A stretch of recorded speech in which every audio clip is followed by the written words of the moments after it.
Loin des écrans et des lumières de la ville, parfois dans le silence de la nuit, une simple cloche révèle qu'il existe une autre manière de vivre et d'être pourtant heureux.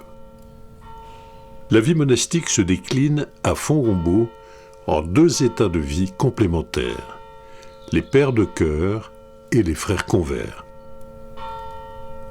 Toute vocation n'aboutit pas nécessairement à l'ordination sacerdotale. Une consécration plus simple, comportant de larges moments de travail manuel, peut aussi être offerte à Dieu.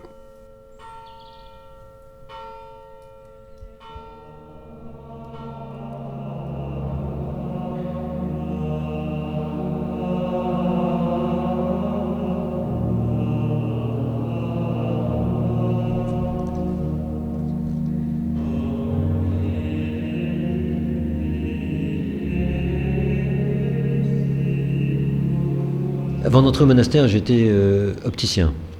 Et donc le Seigneur est venu me chercher donc, dans mon travail.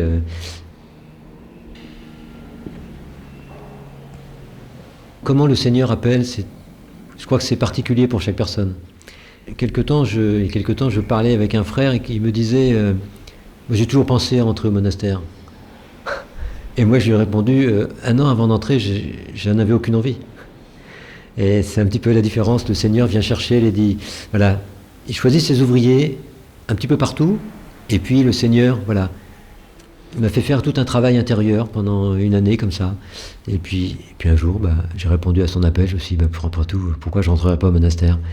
Et au départ, j'avais plutôt l'intention de fonder une famille, de me marier, de fonder une famille. Voilà. Et on peut dire que c'est vraiment le Seigneur qui a tout fait en fait. À 29 ans, j'avais déjà une situation professionnelle. J'avais repris l'entreprise familiale de mon père, mais que nous avions été obligés d'arrêter pour des problèmes de santé. Et après, j'avais travaillé dans une grosse entreprise nationale. Pour moi, en l'occurrence, ça n'a pas été l'appel d'un jour. Hein. Le Seigneur s'est pris en fait depuis très très longtemps, plusieurs années.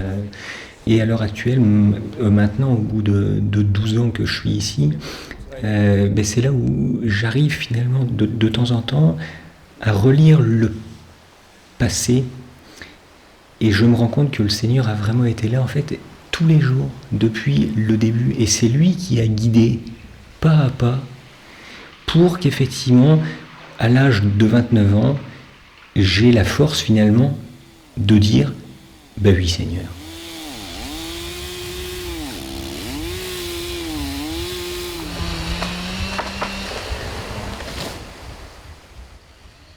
Quand je suis arrivé au monastère et que j'ai demandé mon admission au Père Abbé Antoine, à cette époque-là, qui était Père Abbé, tout de suite j'ai voulu être frère, pour la bonne et simple raison que j'ai jamais senti l'appel au sacerdoce. Par contre, j'avais vraiment l'intention de me donner au Seigneur. Et donc je voulais me donner au Seigneur dans cette vie de frère convers, où il y a une part de travail qui est plus importante.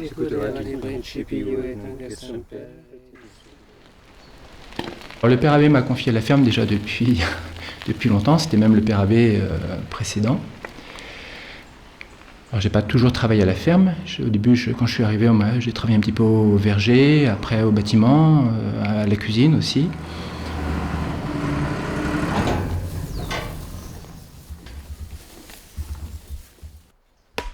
Toute la vie est faite pour que le Seigneur nous amène à ce à quoi il veut que nous devenions. Et au début, on a un gros bloc de pierre. Et au début, naturellement, comme tous les sculpteurs, ils commencent par donner des gros coups de marteau. Puis à la fin, c'est la finition, donc il y va plus délicatement. Mais on le voit dans les vies des saints, hein, c'est toujours comme ça. Au début, pour certains en tout cas, c'est une conversion. Et à la fin, le Seigneur les appelle vraiment à une union parfaite. Et par un certain côté, il est très exigeant parce que dans le moindre détail, mais c'est toujours par amour. Et ça ne supprime pas la liberté. Il faut bien comprendre que justement, et Dieu ne force jamais.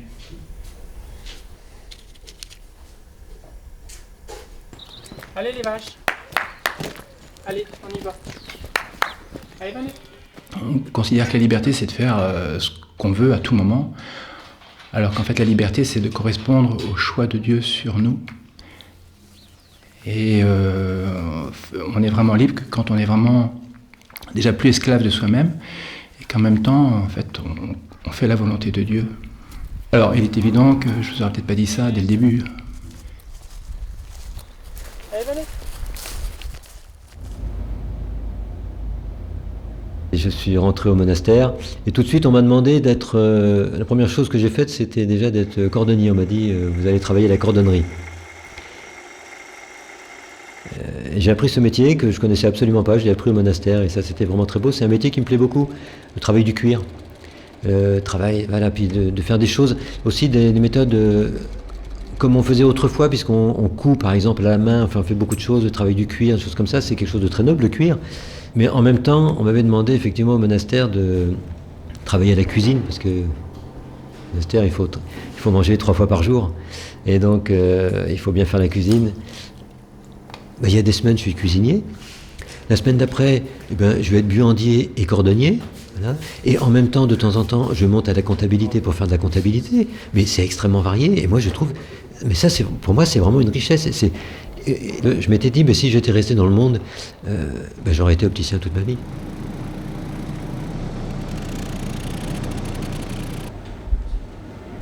Ici, je suis cuisinier. Mais en fait, ma plus grande partie, effectivement, concerne tout ce qui a attrait à l'entretien des bâtiments, avec une spécificité en plomberie, on fait la plomberie, et tout ce qui a un rapport direct avec la ferraille, donc l'atelier où on travaille le fer. Je travaille un tout petit peu à la ferme, du moins pour faire la traite des vaches le soir, et je fais toute la partie entretien des véhicules roulants, alors en faisant abstraction des véhicules automobiles qui sortent sur la route.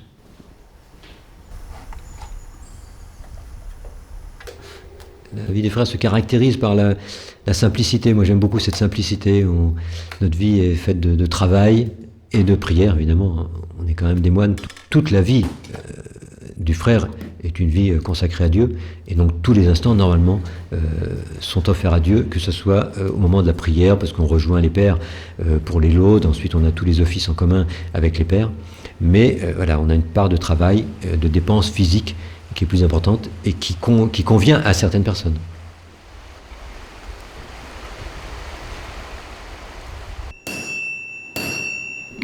Chez les frères, il y en a qui ont des niveaux d'études qui leur auraient permis de rentrer chez les moines de cœur. Et vice-versa, vous avez chez les moines de cœur certains qui ont des niveaux d'études qui sont inférieurs à certains frères. Mais l'appel est différent, c'est une question d'appel.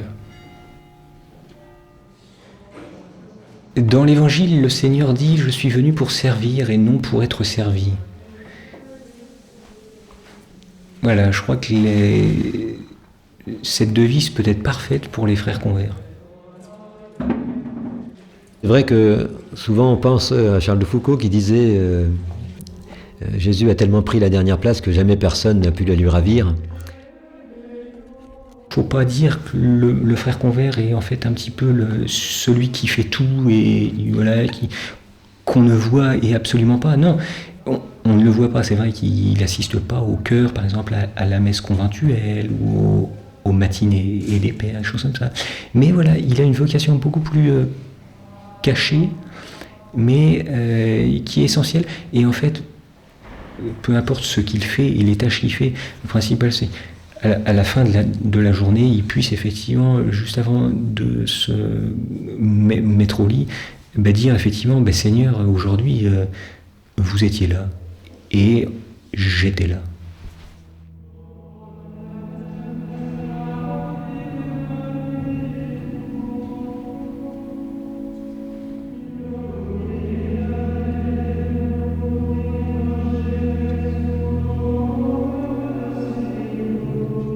Ce que peuvent faire les pères, ils peuvent le faire que grâce à nous. Tout le monde est au service de quelqu'un d'autre. Donc il y a une osmose entre les deux vocations. Il ne faut surtout pas les opposer, elles sont différentes, mais une osmose.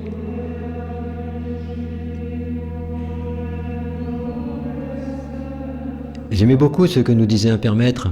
Il disait des frères convers, donc ils sont les gardiens de l'office divin.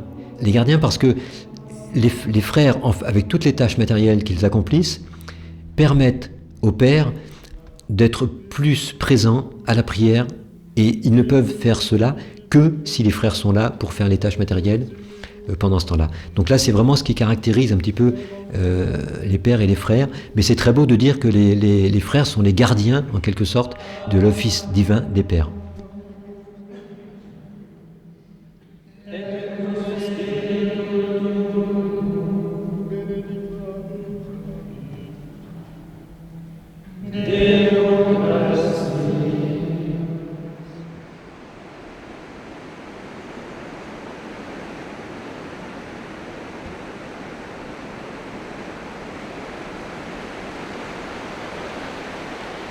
Le père Abbé est très penché sur la question des énergies parce qu'il s'occupait de la centrale électrique pendant des années quand il était prieur. Et à un moment, je dis, donc là, on va faire, on a déjà une centrale hydroélectrique, on va faire une petite centrale avec des panneaux solaires qui sera assez complémentaire. Et ça, c'est vrai que c'est intéressant. Et je dis, mais mon père, vous savez, les panneaux solaires, c'est bien, mais bon, le problème, c'est que l'électricité, il faut qu'elle soit consommée tout de suite. Nous, à la ferme, on a des panneaux solaires qui stockent. Père Abbé, c'est quoi? Bah, c'est pas nouveau, mon père. Regardez, toute la photosynthèse au niveau des plantes, c'est ça. C'est de la photosynthèse, enfin c'est des panneaux solaires qui fixent les photons du soleil, qui transforment en matière végétale. Et après, c'est une énergie qui est stockée, qui est utilisée en général comme nourriture. Non, mais c'est un regard auquel souvent les gens ne pensent pas, mais les panneaux solaires, nous, on en a plein, nous, on a 70 hectares de panneaux solaires. C'est prodigieux.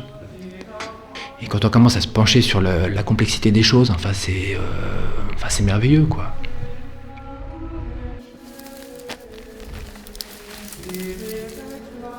Dans la nature, tout est fait pour que ça marche. Parce que c'est Dieu qui l'a voulu, quoi. Et elle est à notre service. Mais en même temps aussi, l'homme, il doit faire attention, c'est-à-dire qu'il doit la respecter, la comprendre. Et si on veut absolument lui imposer quelque chose, si c'est contre nature, ça n'ira pas. Alors, un jeune d'aujourd'hui, voilà, je dirais, mais sortez un petit peu de ce monde virtuel dans lequel vous vivez, en fait, qui vous rend prisonnier.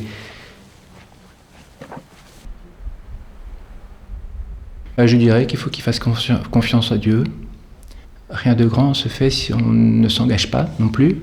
Souvent, les jeunes ont peur de s'engager.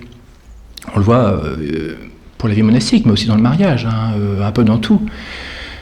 Mais enfin, rien de grand se fait si on ne s'engage pas. Hein, et dans tout engagement, il y a un risque, mais en même temps aussi, dans toutes les étapes de la vie monastique, à chaque fois, faut faire un petit peu plus confiance en Dieu.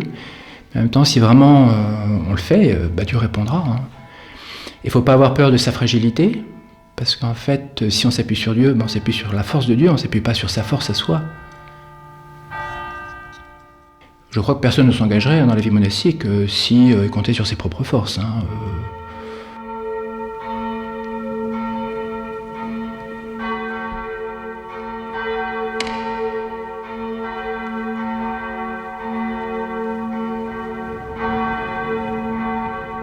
C'est Paul Claudel qui disait, je crois que les gens disent, la jeunesse est faite pour s'amuser.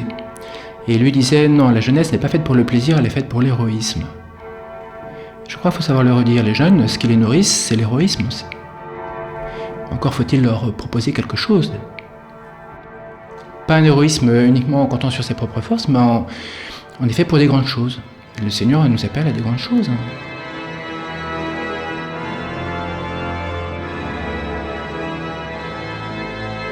Dans le monde, si vous voulez, tout le monde se croit libre. Dans le monde, finalement, je fais ce que je veux. Oui, mais il y aurait surtout derrière ça une question, à mon avis, beaucoup plus importante. Et vous faites ce que vous voulez, mais est-ce que vous êtes heureux ?